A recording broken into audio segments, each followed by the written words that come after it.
예, 이제 로베스 피에르에 대해서 좀 자세하게 보겠습니다. 로베스 피에르는 이제 변호사 집안에서 태어나서요. 공부를 잘했다고 합니다. 그래서 이제 역시 변호사가 됐고요. 고등학교 시절부터 루소를 흠모해서 실제로 루소를 만났다고 그러고요. 이제 민중을 위한 변호사로 활동하면서 명성을 많이 얻었습니다. 군주제에 반대하는 운동을 하다가 1789년에 삼부회에 그 평민 대표로 당선이 됐고요. 그래서 연설을 잘했고 입법의회는 이제 그 입헌 군주정인데요. 그 왕정에 반대했기 때문에 입헌 군주정안은 입법의회는 출마하지 않았고 이후에 이제 왕정 타도 혁명 활동에 적극 가담해서 그 공화국 헌법인 국민공회 때는 파리에서 1등으로 당선이 됩니다.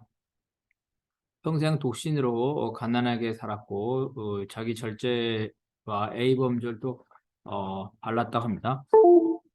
국민공회 의장과 공안위원회를 장악해서요. 그는 이제 그 범죄나 약탈, 도적, 엄격한 법을 집행을 했고 공포 정치를 해서 루이 16세를 처형한 지 1년 만에 17,000명을 단두대에서 처형하고 지방에서는 약 3만 명 이상을 처형을 하는데 주도를 했다고 합니다. 그래서 이제 로베스피에르가 그 실각되는 처형되는 과정을 보면요. 혁명 공화력이 이 테미도르인데 테미도르 9일 테미도르 9일 일에 쿠데타가 납니다.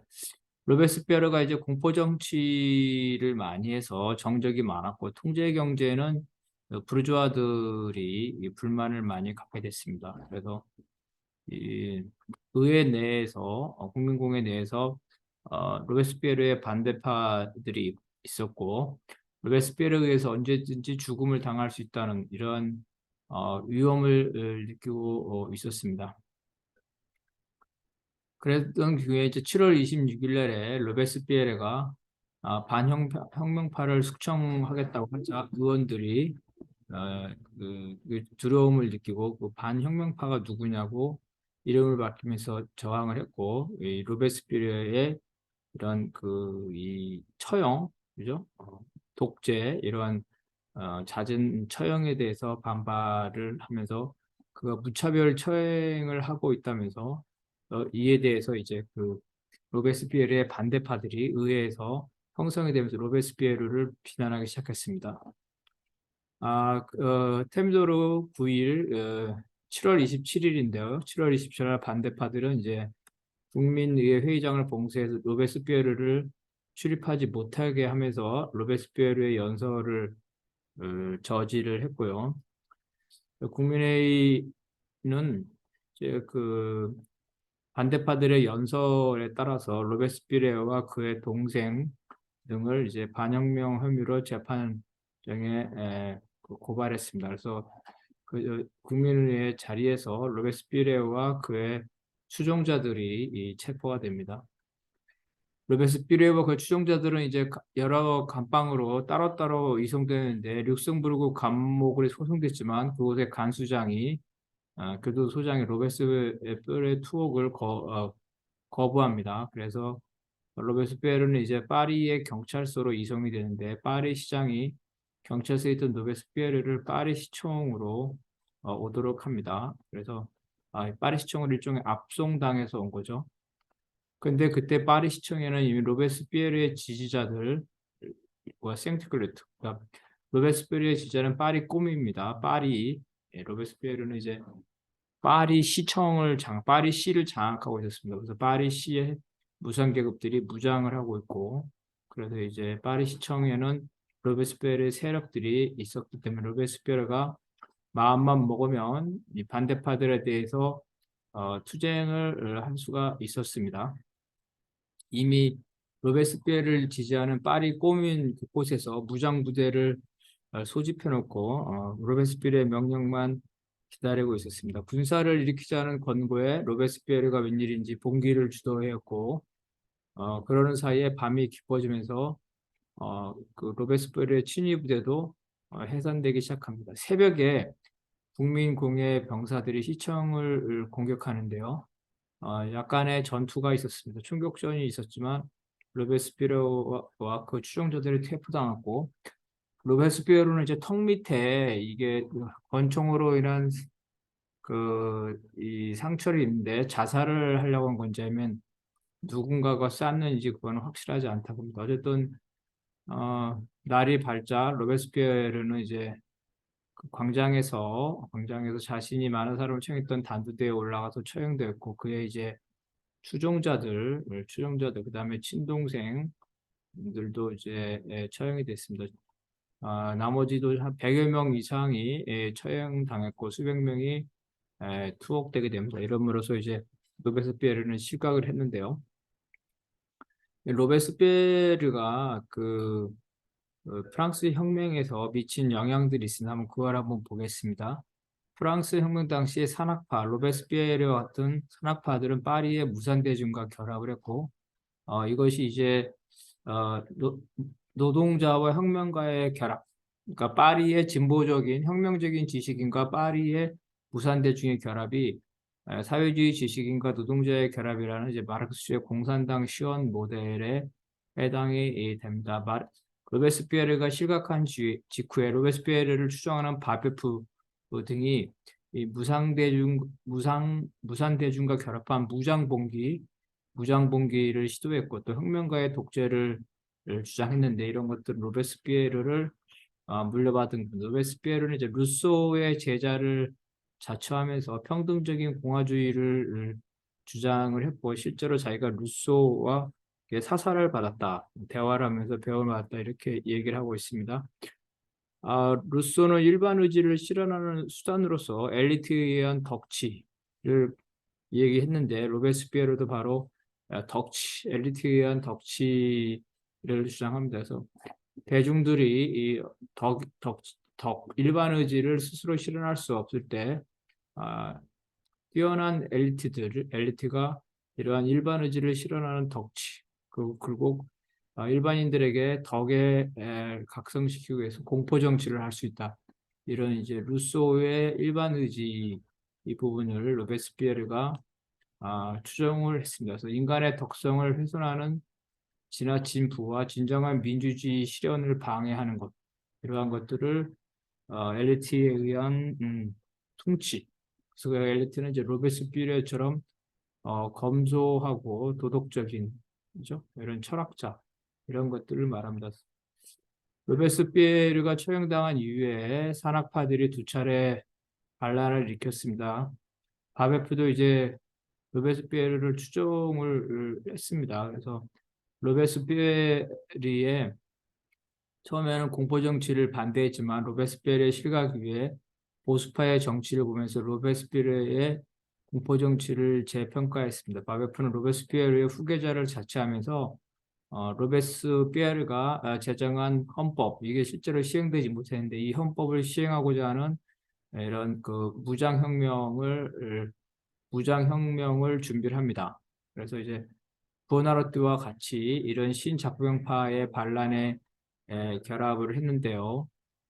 그렇지만 이거는 이제 이 바베프가 혁명하기 있잖아요. 봉기하기 몇 시간 전에 발각돼서 바베프는 사형을 당합니다. 부오나로티는 이제 원래 바베프와 같이 투옥돼 있었는데 그때 바베프와 부오나로티가 친해집니다. 그래서 특히 부오나로티는 이탈리아 출신의 지식인이었기 때문에 바베프에게 로베스피에르에 대한 사상을 재인식하는 데 영향을 줬다고 합니다. 부오나로티는 이탈리아 사람이기 때문에 바베프가 주도한 평등주의자 무장봉기 계획에 가담했지만 처형당하지는 않았고 추방당했습니다. 루소의 인민주권에 따르면 인민이 국가의 주권이고 재산의 소유에 상관없이 모두 투표권을 받는다. 이건 로베스피에르가 말한 보통선거하고 똑같죠. 그래서 이 자코뱅 헌법에 보듯이 보통선거는 바로 루소의 사상이다. 그래서 부르주아 공화국이 아니라 인민공화국을 지향했다고 볼 수가 있겠습니다. 이런 것들이 로베스피에르를 거쳐 마르크스에게 계승됐고, 또한 이제 로베스피에르는 봉건적 공납을 무상으로 폐지했습니다.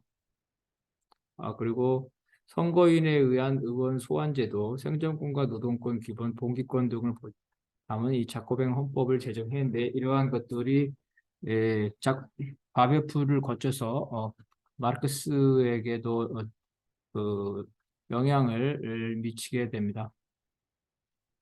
또한 반혁명 용의자들의 재산을 몰수해 가난한 사람에게 나눠주는 방독스법이 제정된 이 법이 역시 시행되지는 못했지만 이런 재산 몰수라는 것을 했고요. 최고 가격제나 경제 통제 같은 것을 시행을 하려고 했습니다. 이에 대해서 이제 귀족들과 자본가들이 많이 항의를 했죠. 자신들의 이익을 제한하기 때문에.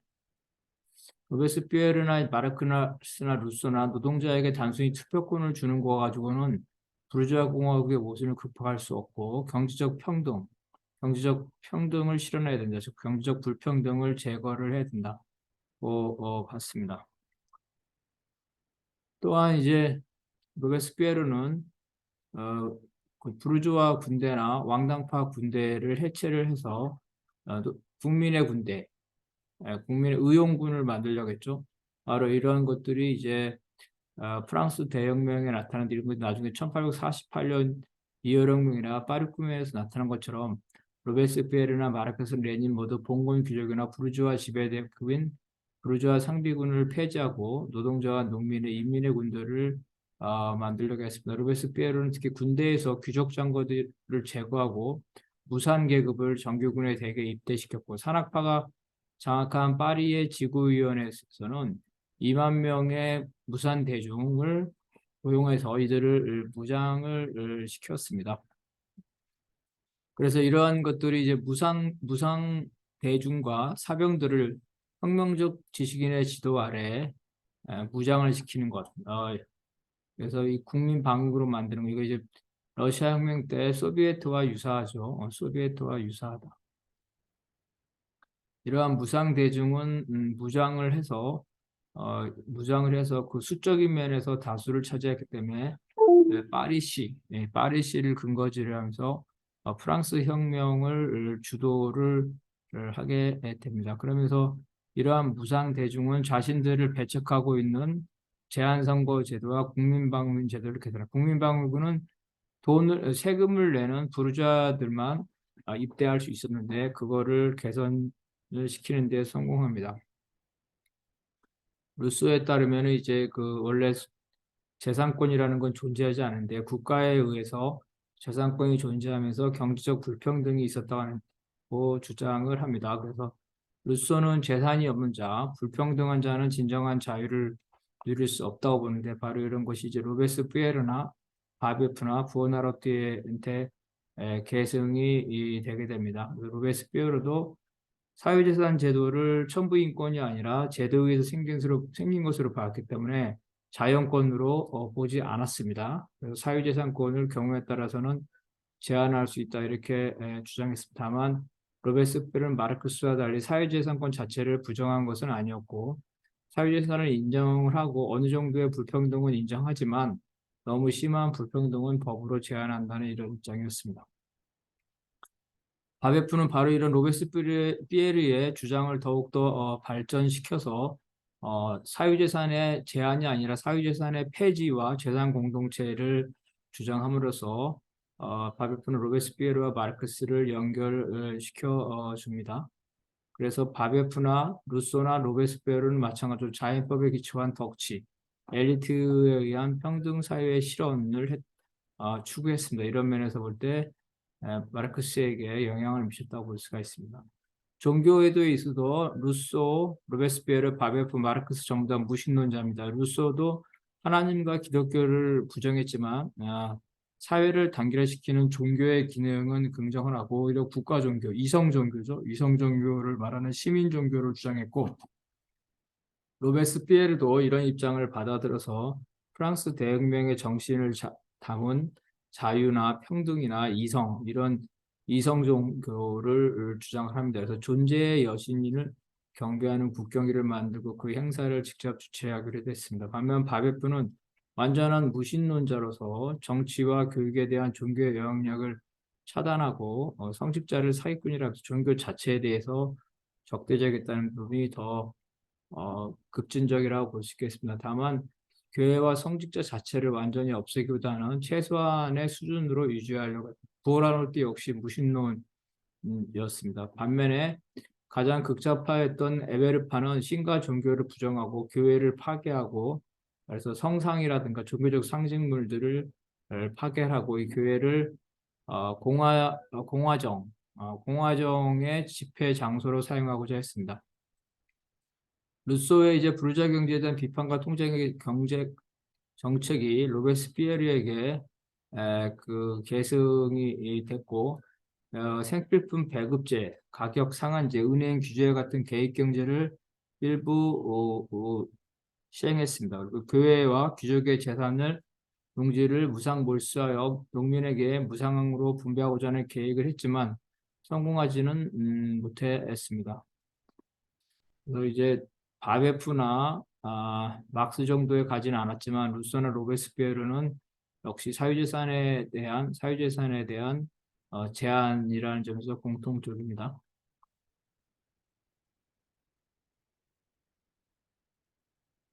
그래서 산악반은 아까 말한 것처럼 파리의 제3계급 무원들과 파리의 민중들의 결합이라고 볼 수 있고 여기 이 상클로트의 상층인 소상공입니다. 소상공이라서 지식인 소상공이죠. 부르주아 정치인임을 쉽게 접했고 자신들과 함께 생활하던 하층, 직공, 도제, 임금 노동자에게 이러한 혁명적 사상을 전파를 시켰습니다.